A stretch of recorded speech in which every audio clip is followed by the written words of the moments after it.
श्री गौर हरि की जय हो। तुलसी महारानी की जय, भक्ति देवी की, नरसिंह देव की जय, भक्तराज प्रहलाद महाराज की जय।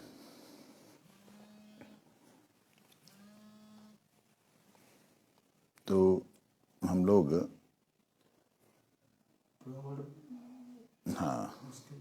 प्रौढ़ पूर्व राग जो है उसके 10 लक्षणों के बारे में बात कर रहे थे। आपने ध्यान दिया होगा कि गुरु महाराज जी को ये सारे के सारे लक्षण ठाकुर जी से मिलन से पहले की अवस्था में, मतलब क्या ठाकुर जी से मिले हुए नहीं थे? पागल लोग बोल सकते हैं, बेवकूफ लोग। कई बार गुस्सा आता है मेरे को ना, ये जो बेफालतू का तरकत। क्या राधा रानी गुरु जी से मिली नहीं हुई थी? हैं उनमें ये जो मिलन से पहले हमेशा जब वो मिले हैं, जब वो मिलते हैं, नवीन मिलन होता है। नित्य निवायमान है उनका मिलन। ना ना, नित्य मिलन नवीन है। क्यों? क्योंकि वो पूर्व राग के द्वारा वो प्रेषित पोषित है। कि जैसे उनसे अभी जैसे वन में गए तो अब तो बिल्कुल शून्य हो गए। शून्य धरातल चौदी के देखिए, प्राण उदास है, की करी स्थिर नाही है, जीवन नाही कराए, ऐसी स्थिति हो जाती है। अब जो है वो स्थिति कैसी होती है? लालसा होती है, उद्वेग होता है, जगी रहती है, तनाव बना रहता है, जड़ता हो जाती है, व्यग्रता हो जाती है, व्याधि हो जाता है, उन्माद हो जाता है, मोह हो जाता है और मृत्यु आखिर में ड्राम करके खत्म हो जाती, गिर जाती। ऐसी स्थिति में जो गोपियां हैं, जो अवस्था है, उसमें जब पुनः कृष्ण मिलते हैं तो पुनः जागृति होती है, पुनः उल्लास होता है। ये चीजें जो है ना, ये नित्य लीला की हैं। ये प्रौढ़ पूर्व राग जो है, ये साधकों की अवस्था का भी है, एक बद्ध अवस्था का भी है और एक नित्य परिकरों के अंदर का भी है। ये चीजें, जैसे मैं प्रेम शब्द का प्रयोग कर रहा हूं, प्रेम शब्द जड़बद्ध मायाबद्ध व्यक्ति भी प्रयोग कर रहा है। प्रेम शब्द एक साधारण साधक भी कर रहा है कि मेरा ठाकुर से प्रेम है। प्रेम शब्द जो है, जो साधक, स्थिर साधक है, अच्छी साधना करने वाला, वो भी कर रहा है। और प्रेम शब्द का प्रयोग जो सिद्ध भक्त भी कर रहा है। प्रेम शब्द का प्रयोग राधा रानी भी कर रही। अब इन सब में प्रेम की पराकाष्ठा, प्रेम की अवस्था, प्रेम के लक्षण अलग अलग दिखाई देने पर भी मतलब नाम से एक दिखाई देंगे। जो मैं बात कर रहा हूं, लालसा, उद्वेग, जागरण, तनाव, जड़ता, व्याग्रता, व्याधि, उन्माद, मोह और मृत्यु, ये संसार में भी दिखता है। बात मतलब ये समझने वाली बात है। तो इसका मतलब संसार का गंदा प्रेम जो है, मलमूत्र संबंध प्रेम जो है, वो प्रेम, ये प्रेम की बात नहीं हो रही है। परंतु उदाहरण जो दिए जा रहे हैं, यहां शब्द प्रयोग बार बार किए जा रहे, नायक नायिका, राधा गोविंद नहीं बोला जा रहा है। तो सबके लिए हो गया। तो इसीलिए अब एक एक का अर्थ कर रहे हैं। लालसा कैसी होती है? कहते अभिष्ट प्राप्ति की तीव्र आकांक्षा को लालसा कहते हैं। उसमें वो लालसा के अंदर क्या क्या लक्षण दिखाई देते हैं? लालसा हो जाएगा। लालसा शब्द के अगर डेप्थ में गए ही नहीं तो लालसा क्या है, लालसा में क्या होता क्या है, इतनी डिटेल से किसी भी भरत मुनि ने भी नहीं लिखा, इतनी डिटेल से। और जितने भी जो काम शास्त्र को लिखने वाले हैं उन्होंने भी नहीं लिखा जितनी डिटेल में भर्तृहरि ने भी नहीं लिखा, जितनी डिटेल में भक्ति विनोद ठाकुर जी लिख रहे हैं। कहते हैं लालसा होने से क्या क्या लक्षण होते हैं? वो उत्सुकता होती है, उत्सुक होता है। लालसा है तो उत्सुकता रहेगी। मैं कैसे, हाँ नहीं, मैं उत्सुकता में ना कुछ क्रिया करने की इच्छा होती है। मान लो श्रृंगार करने की इच्छा, कि अब मेरे को जब दिखलाई देंगे, दर्शन होंगे तो मिलन तो तब संभावना है ना, मिलन की भी उनके अंदर भी मेरे को मिलने की इच्छा हो। व्यक्ति लालसा को समझने के लिए कई बार व्यक्ति ना अपने से श्रेष्ठ जन का बेबाक में बेफालतू में निंदा करवाता। क्यों? क्योंकि लोग जाने तो सही है कोई है। अभी हमारे देश के जो अच्छे कार्य करने वाले, जो कि इससे पहले अच्छे कार्य करने वाले सुनने में नहीं आते थे, ऐसा कोई महात्मा या जो नेता उसके बारे में बोलने से फेमस हो जाएगा, उसके बारे में गलत शब्द लिखने से फेमस हो जाएगा। तो इस प्रकार की उत्सुकता भी उत्सुकता में गिनी गई है, लालसा के अंदर उत्सुकता। देखो कितनी गहराई की बात। हाँ, ये भी उत्सुकता है कि मेरे को कहीं से। अब देखो ना, गुरु महाराज जी जब हम लोग जय देते थे तो बीच बीच में कोई वैष्णव गुरु महाराज की, गुरु जी उसकी तरफ देखते थे।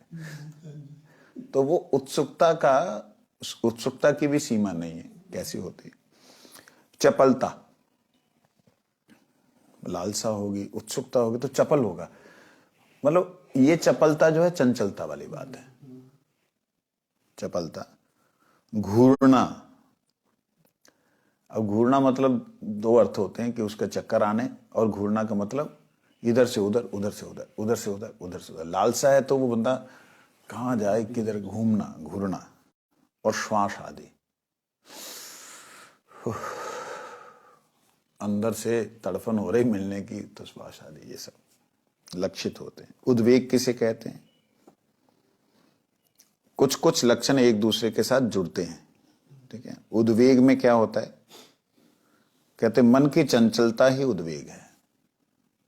लालसा हुई, लालसा में मिलन की उत्सुकता, चपलता, चपलता चंचल का एक वो है। घूरना और श्वास आदि लक्षण है, और मन की चंचलता ही इस उद्वेग कहते हैं। कैसे? इसमें क्या क्या होता है? वो श्वास आदि ऊपर जो दिखलाई दिया, इसमें भी दीर्घ निश्वास, चपलता, चिंता, अश्रु, वैवर्ण, रंग बदल जाना, हाय, लाल होके एकदम सफेद हो जाना, और स्वेद, पसीना छूटना। ये है उद्वेग में। जब किसी को उद्वेग होता है तो अगर उसका पसीना छूट रहा है, रंग बदल रहा है और लंबे लंबे सांस, तो वो समझना चाहिए कि उद्वेग है। मन के चंचलता को ही उद्वेग कहते हैं।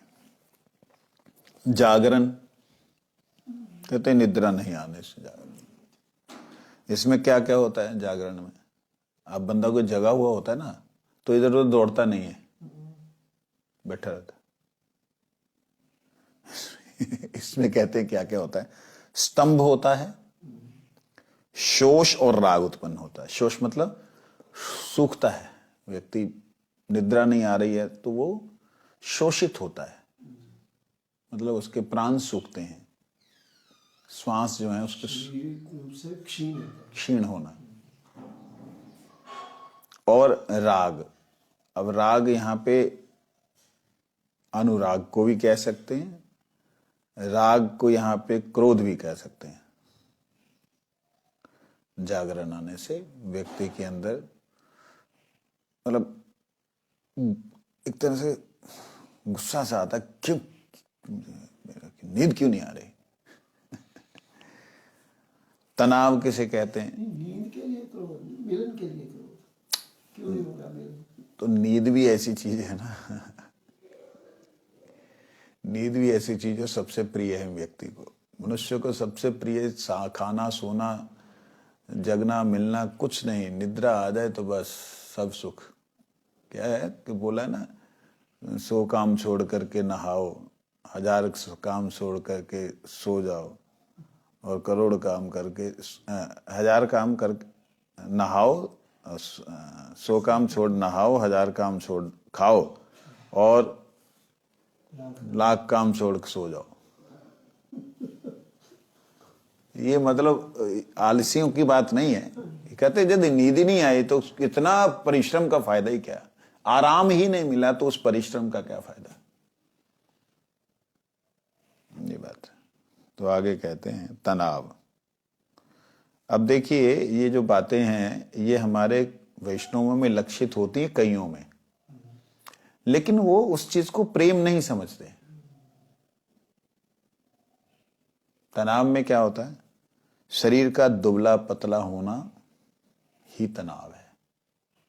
व्यक्ति तनाव में है, इसका मतलब वह शरीर से बड़ा हृष्ट पुष्ट और बड़े मस्त रहेगा ना, तनाव में है तो भी अंदर अंदर से वो घुलना शुरू हो जाएगा। तनाव किस चीज का है?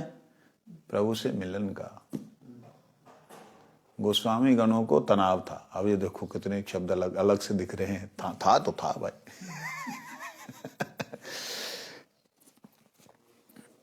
तो जिसके कारण दुर्बलता और देखिए मानसिक भ्रम उदित होता है। मस्तिष्क का जो भ्रम है वो उदित होता है। तनाव में क्या होता है कि व्यक्ति जा कहीं रहा है, पहुंच कहीं जाता है। टेंशन में उसकी एक्टिविटीज के ऊपर इफेक्ट करता है, बहुत इफेक्ट पड़ता है। कोई कोई तनाव के स्थान पर विलाप पाठ करता है। कहते कोई कोई तनाव शब्द की जगह विलाप। तनाव थोड़ा ऐसा दिख रहा है तो कहते इसके लिए कोई कोई विलाप शब्द प्रयोग करता है। मिलन से पहले विलाप। फिर है जड़ता। कहते भले बुरे के ज्ञान का अभाव। जड़ता ये अच्छा या बुरा समझ नहीं आ रहा, बस कर ही जा रहा हूं। तूने क्या किया है? ये क्या कर दिया तूने? रोटी बनानी थी। हाँ। तो ये क्या किया? आटे को तूने पानी पानी डाल दिया। आटा को मालपुए के लिए नहीं, रोटी के लिए बनाना। हाँ हाँ हाँ हाँ हाँ हाँ हाँ हाँ हाँ। ये स्थिति, एक पागलपन वाली स्थिति जो है, वो पागलपन वाली स्थिति परम भक्त में, श्री राधा रानी के परिकरों में, पार्षदों में भी परिलक्षित होती है। वो कब होती है? जब वो व्याघ्र हो जाते हैं, मिलने के लिए उनके अंदर जड़ता आ जाती है। भागवत में है ना कि गाली दे रही है घर की, ए झीका कर रही है, तो मतलब दूध निकाल रही है, अरे बर्तन में निकाल, सारी धार नीचे मारती जा रही है, तेरे को हो क्या गया? सदी नहीं है उसको। ये जड़ता। और प्रश्न करने पर अनुत्तर हो जाना। क्या क्या क्या पूछा? तू यहीं पे सुन रहा? हाँ जी सुन रहा हूं। मैंने जो पूछा क्या जवाब? पता नहीं। जड़ता। तथा दर्शन और श्रवण शक्ति का अभाव होने से जड़ता या जड़ीमा शब्द का प्रयोग होता है। दिखना और श्रवण शक्ति, और श्रवण ये दोनों ही नहीं है तो जड़ता है। व्याघ्रता किसे कहते हैं? वैयग्र्य कहते भाव विकार समूह बाहर में प्रकाशित ना होने पर गांभीर्य होता है। अच्छा। और जो विक्षोभ और असहिष्णुता होती है उसे व्याघ्रता कहते हैं। जैसे बाहर से सब ठीक चल रहा है और जी आइए आइए आइए आइए, ठीक है, हाँ हाँ, अब बस बढ़िया, आप थोड़ा बैठिए प्लीज। हाँ मैं दे, अंदर से कुछ और चल रहा है। पता लग रहा है कि मेरे मिलने से पहले सामने वाले का चेहरा आनंद में नहीं था, मिलने से हाँ हाँ ये पता लग रहा है, और जैसे इधर गया तो चेहरा बदल गया, और अंदर जो है क्षोभ सा बना हुआ है, असहिष्णुता जैसी स्थिति है, सहन नहीं कर पा रहा है क्योंकि लालसा है। कहते उसे व्याघ्रता कहते हैं। इसमें क्या क्या होता है? अविवेक, निर्वेद, खेद और असूया। हिंसा होती है, खेद होता है,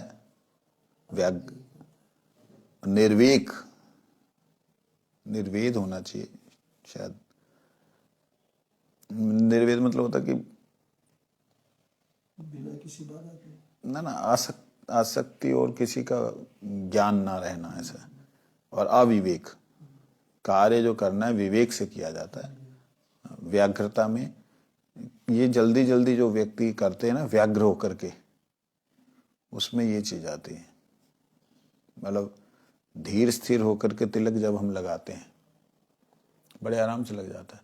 जल्दी जल्दी में जाना है, जल्दी जल्दी, यार मुझे ठीक नहीं लगता, प्याज जी नहीं ठीक लगता। आगे कहते व्याधि, ध्यान दीजिए, व्याधि जिसमें अविष्ट वस्तु की अप्राप्ति से शरीर का पीलापन, महाताप रूप चिन्ह प्रकट होते हैं। महाताप मतलब कोई विशेष अंग बहुत गर्म हो गया। जैसे अभी जो हमारे साथ में कुछ नए लोग जुड़े हैं,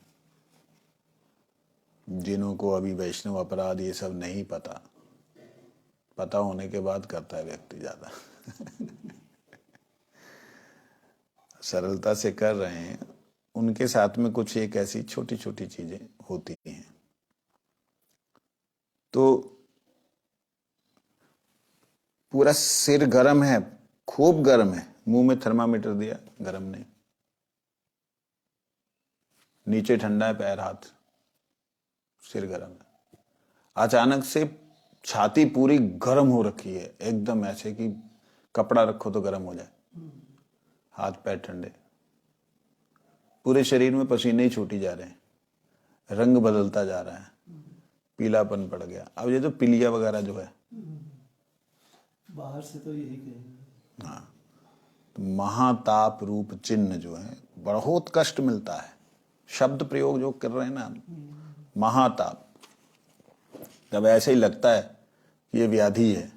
हमारी एक डॉक्टर माता जी, बोलना नहीं चाहिए लेकिन चलो मुंह से निकल गया,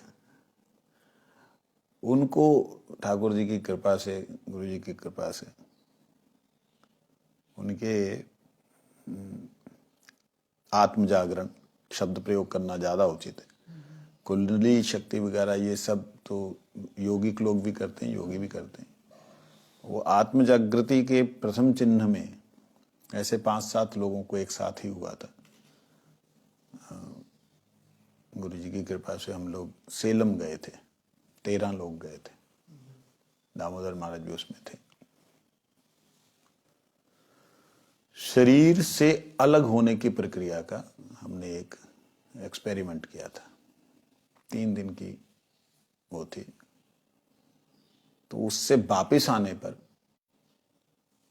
एक बार व्यक्ति को शरीर से अपनी अनुभूति अलग हो जाए और पुनः वह शरीर में वापस प्रवेश करे, ऐसा उसे पूर्ण अनुभव हो, तो वो जगने के बाद ही तो बाहर जाएगा सूक्ष्म शरीर से। सूक्ष्म शरीर मतलब मन बुद्धि अहंकार। उसके बाद जब वापस शरीर में आवेश आया, आत्मावेश, कई लोग पूछते हैं आत्मा निकल गई तो शरीर मर जाता नहीं? आदमी मरता नहीं। शरीर में खरबों सेल हैं जो जीवित हैं, खरबों सेल हैं। उनमें से प्राण शब्द एक प्रयोग किया जाता है। हम जो ऑक्सीजन लेते हैं वो प्राणों का हमारे मन के साथ में संबंध होता है। ये मंत्री हैं, कोई सेना अध्यक्ष है, इस प्रकार से शरीर के अंदर भी एक राज्य चल रहा है, ठीक है। वो राज्य चलाते रहते, जो प्रधानमंत्री है वो बाहर विदेश घूम करके आ जाता है, पीछे कुछ गड़बड़ी नहीं होती। तो वो जब रिवर्स वापस मतलब रिटर्न आए, तो आने पर किसी किसी को किसी शरीर के चक्र में बहुत ज्यादा तकलीफ हुई।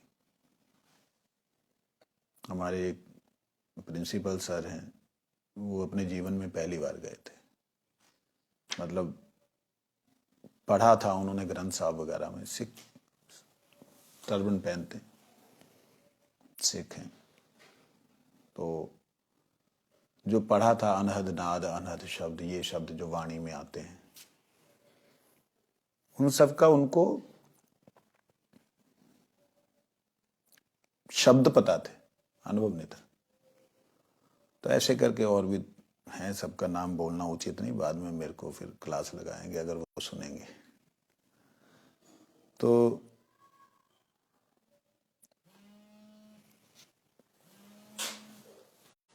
नहीं नहीं, इधर ही है।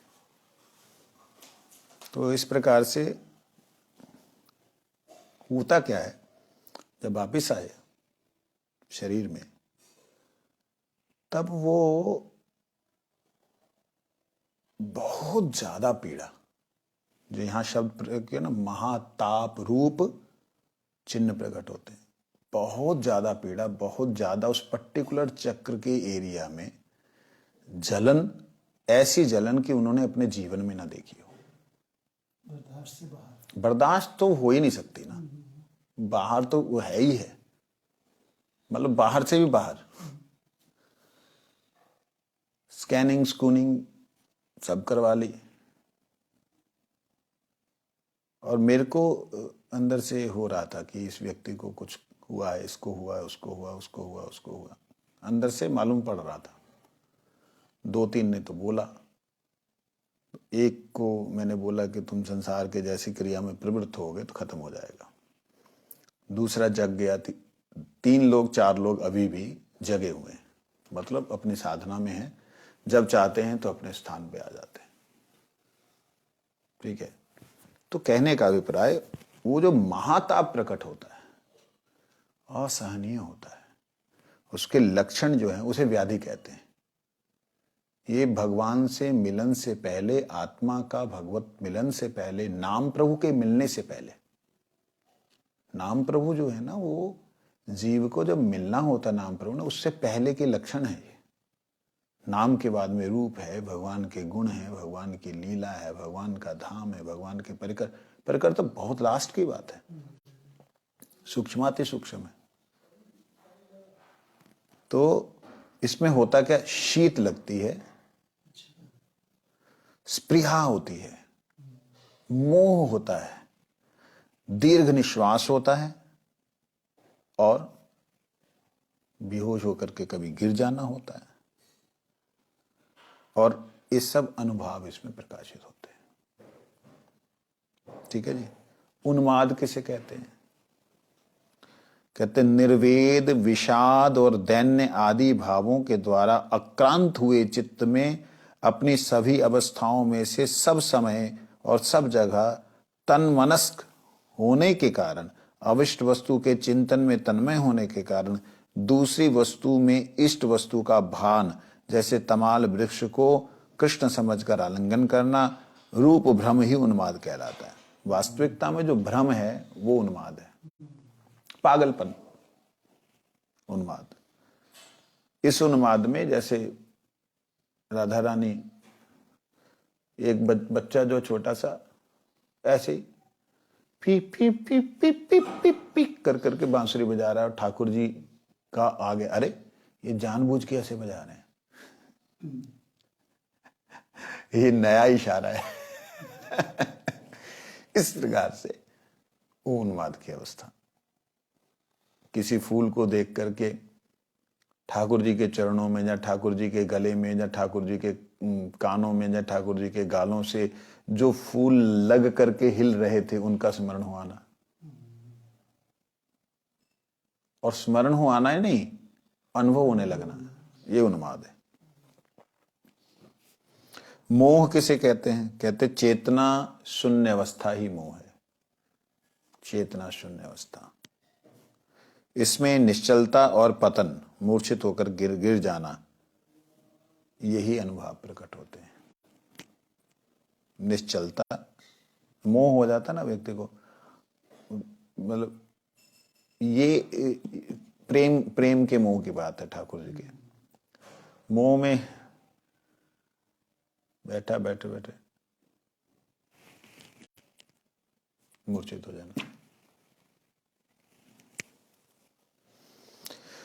मृत्यु, मृत्यु शब्द प्रयोग किया है। कहते हैं पत्र प्रेरण और सखी द्वारा संवाद प्रेरण आदि उपायों का अवलंबन करने पर भी यदि कांत का समागम ना हो, तब ऐसी दशा में काम बाण की पीड़ा से मरण का उद्यम होता है। भगवान ने कह दिया मैं आ रहा हूं, इस समय पे आ रहा हूं। अब ठाकुर से मिलने की जो इच्छा है परम तीव्र अवस्था में, वो जो मिलन की इच्छा की आ रहे हैं, संवाद मिल गया और इधर से भी सारे संवाद और सारी व्यवस्थाएं कर ली हैं, तैयारियां पूरी कर ली, सारे उपाय सेटिंग कर दिए और वो नहीं आए। ऐसे उस अवस्था तो मरण ही होगा। संसार में भी ऐसे होता है। कहते हैं इसमें क्या होता है, मृत्यु में अपनी प्रिय वस्तुओं को सखियों के निकट समर्पण करना।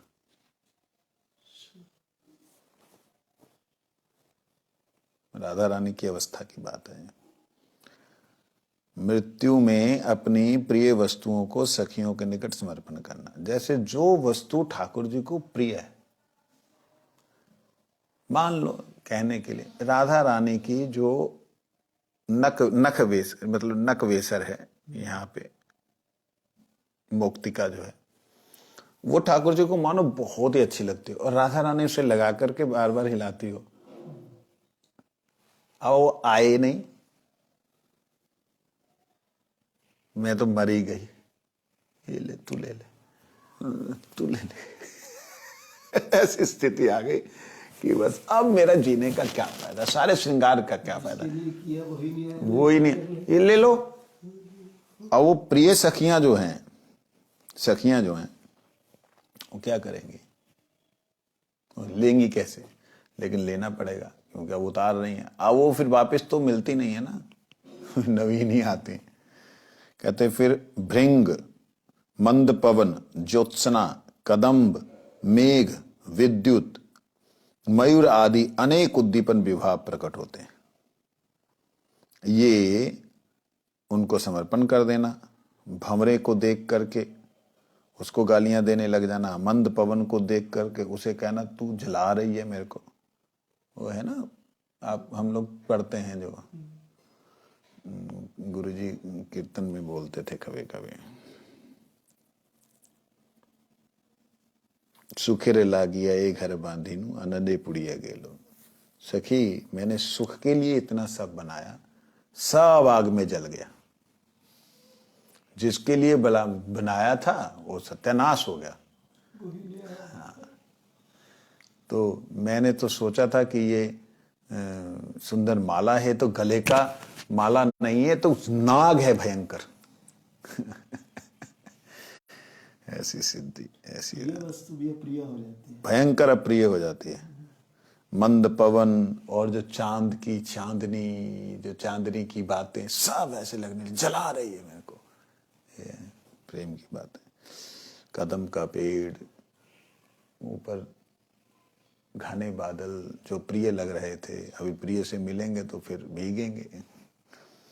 विद्युत वो और भयंकर लग रही थी, अब और भयंकर लग रही। कहने का अभिप्राय, ये सारी जहां हम इन सब वस्तुओं को संसार के साथ में प्रयोग करते हैं ना, वहीं सत्यानाश हो जाता है।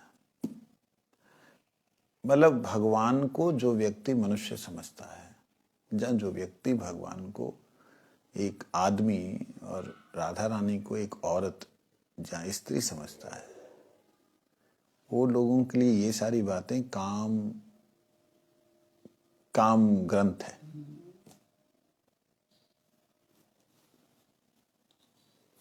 एक बहुत सुंदर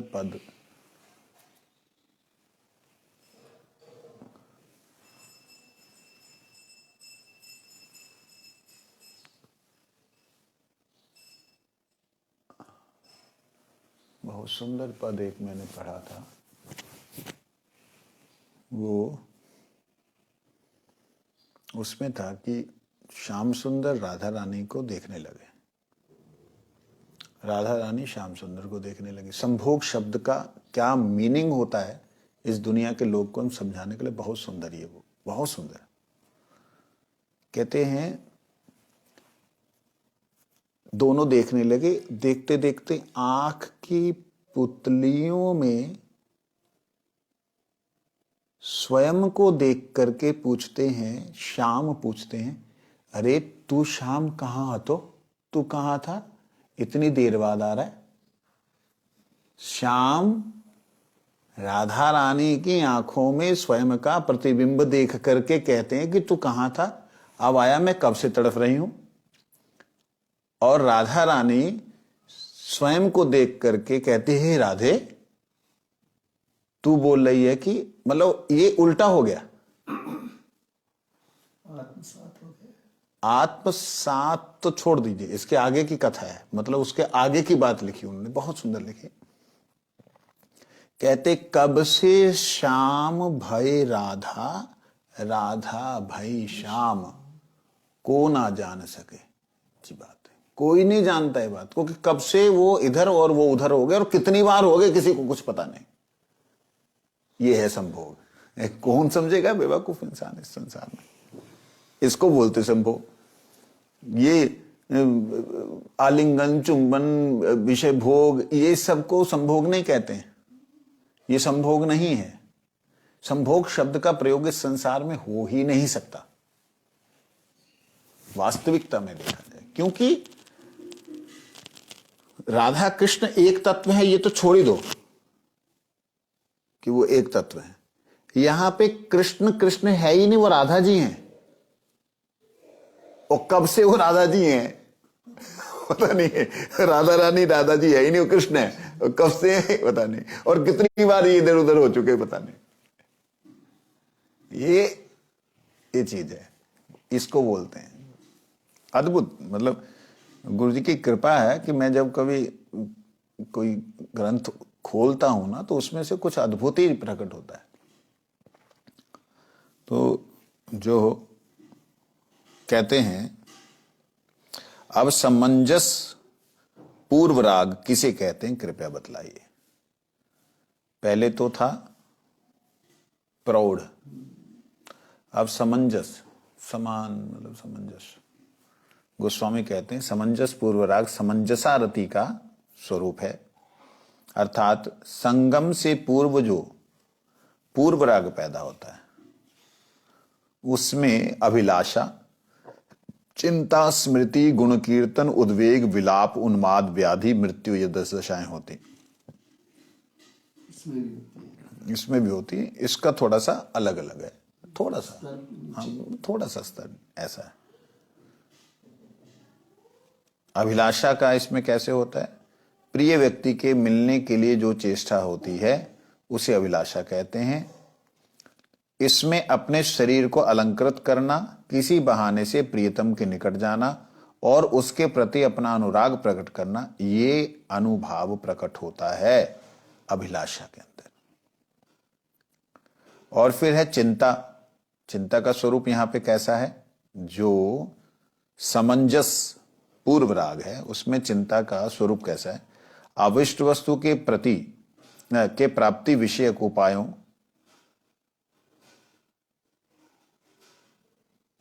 का ध्यान ही चिंता है।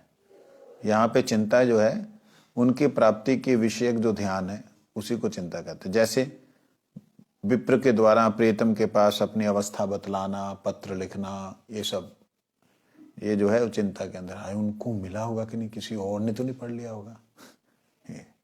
इस दशा में शैया के ऊपर इधर उधर बार बार लोटपोट होना, दीर्घ श्वास छोड़ना, एक टक से देखते रहना, ये सब लक्षण प्रकाशित होते हैं।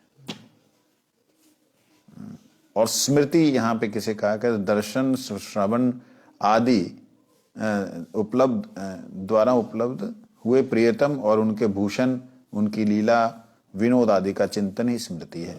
इसमें कंप, अंगों का विवश होना, अंगों का रंग बदलना, वाष्प होना, त्याग और निश्वास, ये सब लक्षित होते हैं। गुण कीर्तन किसे कहते हैं, सौंदर्य आदि गुणों की प्रशंसा करने को गुण कीर्तन कहते हैं। इसमें जब भगवान के गुणों का कीर्तन हो रहा है, भगवान के गुणों के बारे में बोला जा रहा है, उसमें क्या क्या होता है सुनने वाले का, कभी छूट जाती है, रोमांच हो आता है, गदगद हो आते हैं। ये सब अभी जैसे हम लोग कर रहे थे तो अपने आप को कंट्रोल करना पड़ता है।